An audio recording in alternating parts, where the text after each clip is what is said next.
What's going on, everybody? It's Joel here, and today we're going to be taking a look at the NOBULL Drive. So I picked up the mesh drives in April when you could buy them on the soft launch, and then I kind of just waited and waited until the shoe actually came out because I didn't want to review a shoe that you couldn't even buy. And then they kind of delayed the launch. It took a little bit for them to actually finally come out. I think they finally came out at the end of May. And then when they came out with a knit version. So that's why this review has taken so long. I wanted to make sure that I had both versions. I tried both of them out before I could, speak on the shoe and give it a full-on review. I have been using the mesh ones pretty much this whole time since I got them in April.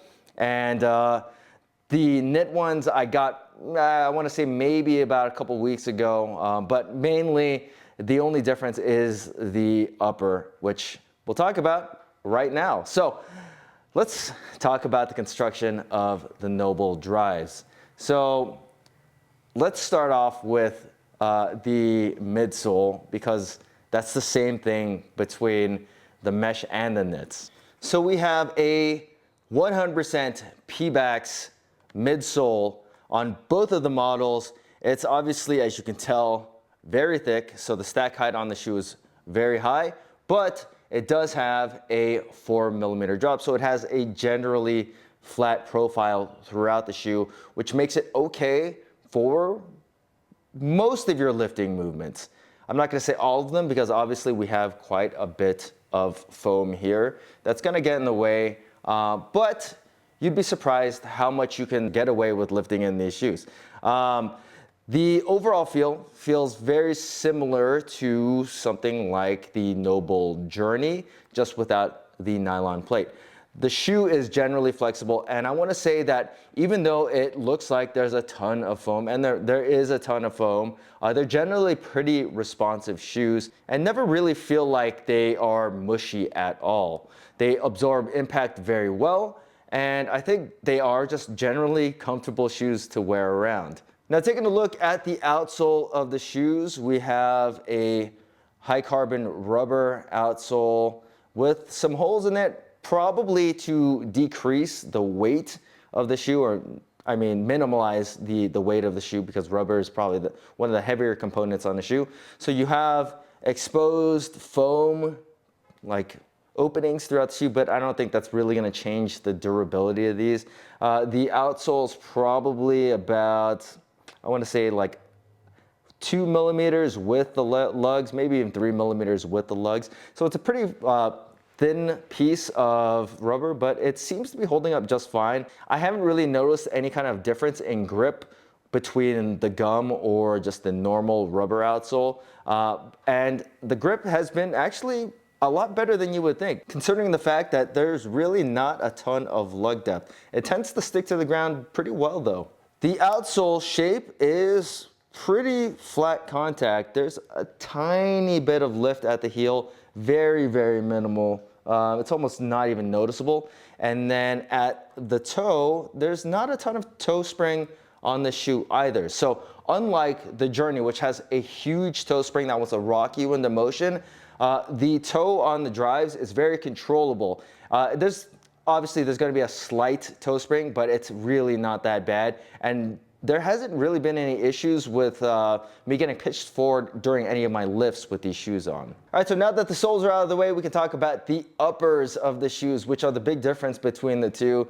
And we'll start with the mesh. So obviously it has a mesh upper. It's actually a 2-layer mesh design. So you've got a very thin layer under this external layer that is going to have that honeycomb look to it. There are some panels around the toe bumper and metatarsal to give you more structure in that area so your foot's not really like spilling out of the shoe. And then coming around the back part of the shoe, around where the NOBULL logo is, which is like TPU, we have that same structured material.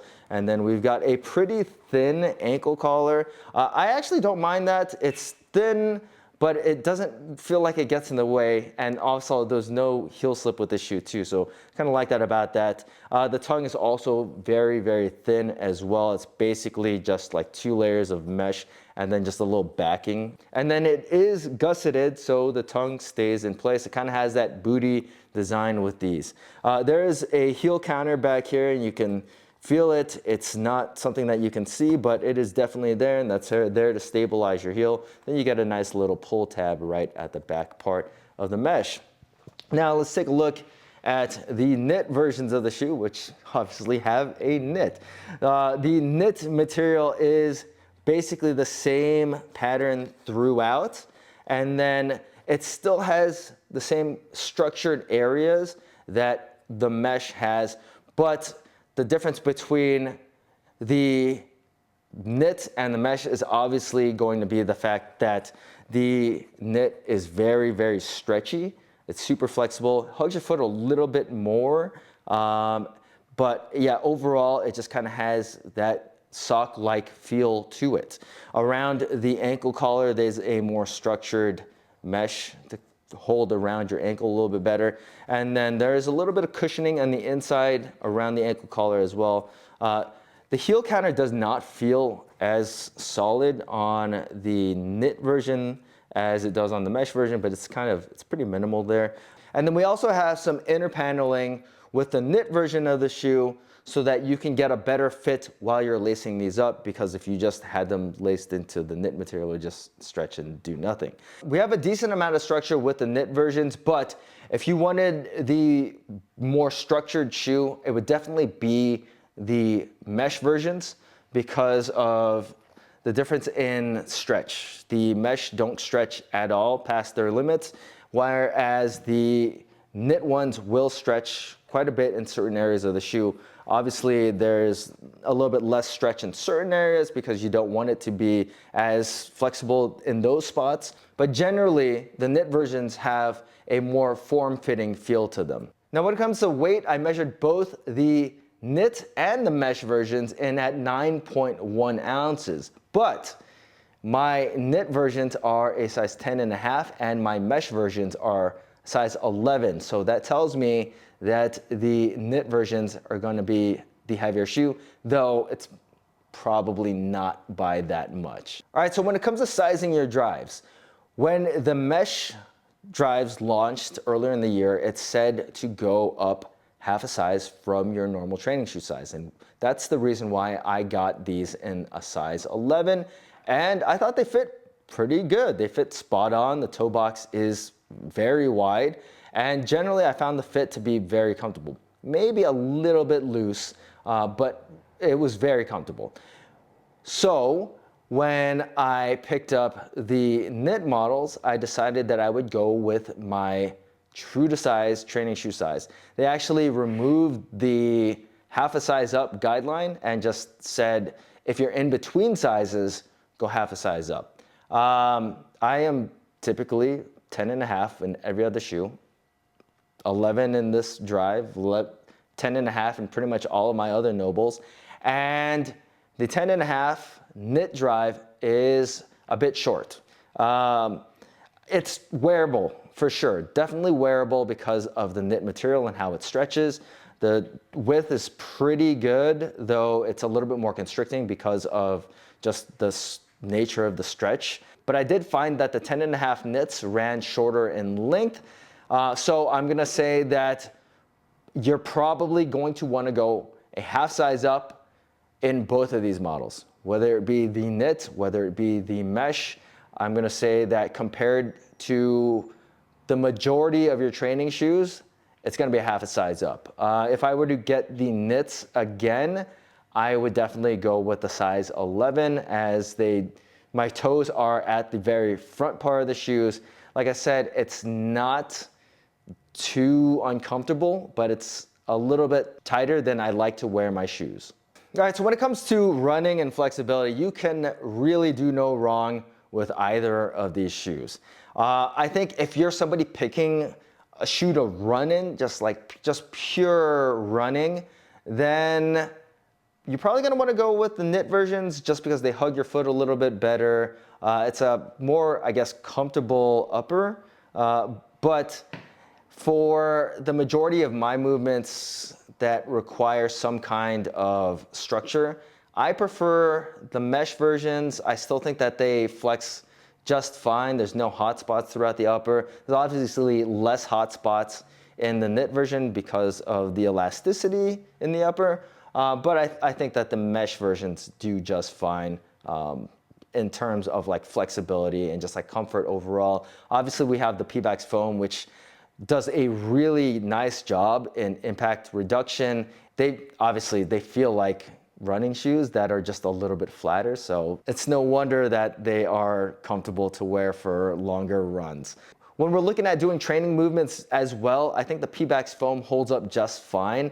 Obviously, it's got a little bit of muddiness to it or softness to it, but I think that's an even trade for the comfort that you get overall. They're not unresponsive shoes, they're just a little bit less responsive than something that has a really dense sole. Still, I don't think you're gonna have any problems while doing your box jumps, body weight movements, burpees, jump roping, double unders. I think that these are gonna handle stuff like that just fine. Now, one thing that I did notice was that while doing kind of like torquing movements or more like balance movements, the knit didn't wanna hold my foot quite as well as the mesh did. So I noticed that most while doing lunges. So if you're somebody that does a lot of lunges or it's in your program quite a bit, then I would probably just go with the mesh versions of the shoe. When it came to lifting in these shoes, they're not designed to be lifting 1 rep maxes or anything. And it's pretty evident in, you know, how much midsole there is, but you'd be surprised at how much stuff that you can get away with with these shoes. I've done squats in them, I've done Olympic weightlifting, barbell cycling, and they would not be my first pick to lift heavy, but throwing around moderate weights that you would find in a typical CrossFit workout, they do just fine with. I would probably avoid them for highly, highly technical movements. Like if you were doing squat snatches, then they probably would not be my first pick. But if you were doing like power snatches, power snatch cycling, power clean cycling, I think these do just fine. But like I said earlier, if you're somebody that was looking for a shoe to do high torque movements, lunges, something that you needed to balance more with, probably like devil's press, stuff like that, I don't think that these would be the greatest shoes for. At least the knit versions would not be a shoe that I would even bother with. And that's where I would pick the mesh ones over, just because of the more structured upper. It just feels like the mesh holds your foot a lot better than the knit does. If we're looking at shoes to do powerlifting movements in, these are not gonna be, once again, the best pick, but they are still highly capable. I was front squatting in these and I did notice a little bit of muddiness, but I didn't think that it was anything that would make me miss the lift or put me in a weird situation in these shoes. Same with deadlifts. You obviously are gonna feel pretty tall off the ground, but they generally have a flat profile, so you can get good contact with your feet on the ground. It's just you feel a little tall and there's a little bit of delay in response when you're pulling off the ground. But otherwise, I think for the majority of the weights that you'd find in a WOD, or even for people that just aren't interested in lifting maximal loads, then I think that the NOBULL drives are gonna do just fine. All right, so either way you go, these cost $140, which I think is a fair price to pay. That's pretty much the standard price. That's actually under the standard price at this point. And I think for a shoe that can really do it all, minus lifting really heavy, it's a shoe that I actually really, really like. I definitely did not have NOBULL on my 2024 training shoe bingo card, but here we are with the drives, and they're actually one of my favorite shoes this year. I probably don't do as much heavy lifting or don't really care to go as heavy as I have in the past. I still love a heavy barbell, but the frequency of me doing it is a lot less nowadays, now that I'm getting a little bit older. But for like 70 to 80% of my workouts, I find that something like the drives suits me just fine. I'm still able to lift when I need to. Usually the loads aren't, super heavy or one rep maxes at all. And even if they were, I could just change my shoes. I find myself doing more conditioning, more body weight, more lighter weight workouts, and actually a lot more running nowadays. I've actually enjoyed running lately, and I really like running in the drives. I prefer a lower drop when running, which these have, and they still have the cushioning that I need. They don't have, obviously, a nylon plate or anything like that, but I generally don't really do so well with plated runners anyways. So if you're looking for something that can really do it all, it's a really versatile shoe, it's comfortable for the day-to-day, it's a good running shoe, it's a good bodyweight plyometric shoe, it looks pretty clean, then I definitely recommend that you check out the NOBULL drives. For me personally, my pick is going to be the mesh version just because of the more structured upper. But if you wanted something that was maybe a little bit more comfortable and a little bit better for running, then I'd probably go with the knit version.